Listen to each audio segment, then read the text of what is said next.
Imagine you're throwing a backyard cookout. Hot dogs come in packs of 10. Buns come in packs of 8. How many packs of each do you buy so nothing goes to waste? That question, matching up two different counts so they finally line up, has a beautiful answer hidden inside the building blocks of numbers themselves.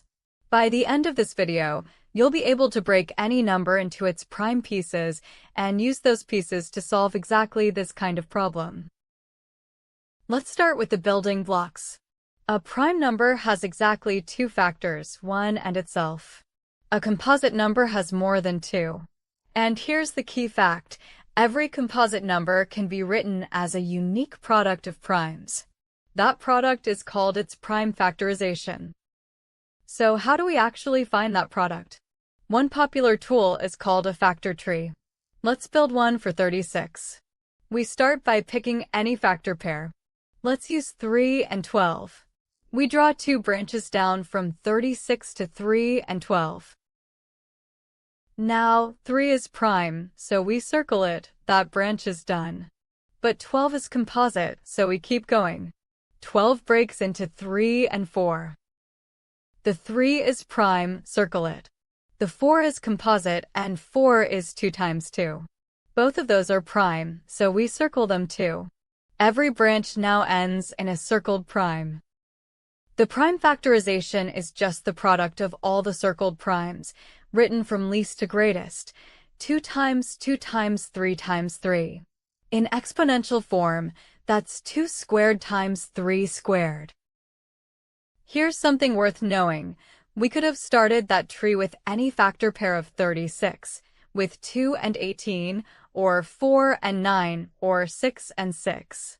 The tree would look different, but the circled primes at the end would be exactly the same. That's what unique means in prime factorization. Let's try another one together. Find the prime factorization of 48. Pause the video and try it yourself before we work through it. Ready? Let's start with 2 and 24.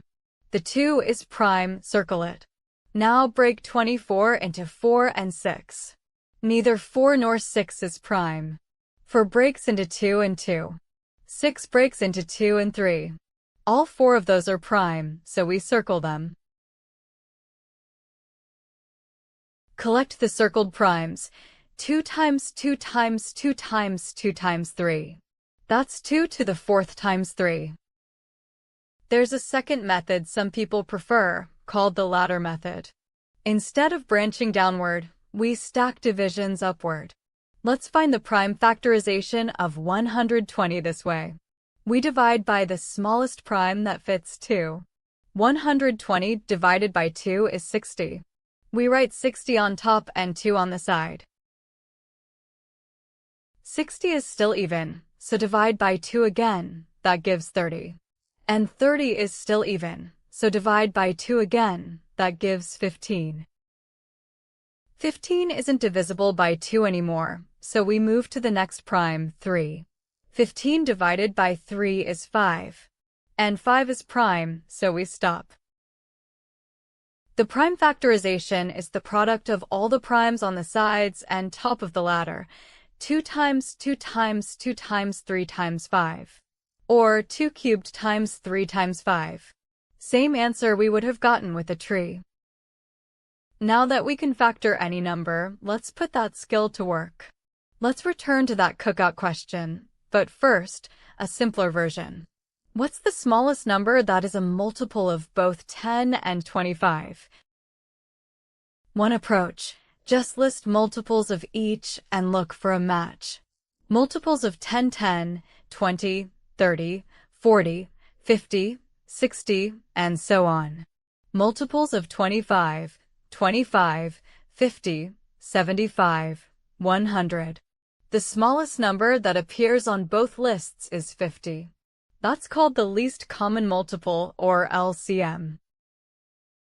Listing works fine for small numbers, but it gets slow fast. Prime factorization gives us a shortcut. Let's find the LCM of 12 and 18 using primes. First, factor each number. 12 is 2 times 2 times 3. 18 is 2 times 3 times 3. Now line up matching primes vertically. The 2's stack together. The 3's stack together. Where a prime is missing in one number, we leave a gap. Now bring down one prime from each column and multiply.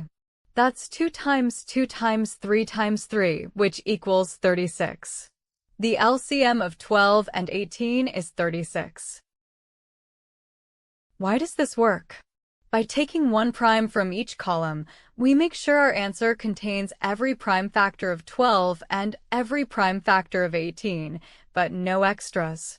That's exactly what least common multiple means. Now, back to the cookout. Hot dogs come in packs of 10. Buns come in packs of 8. We need the LCM of 8 and 10. 8 is 2 times 2 times 2. 10 is 2 times 5.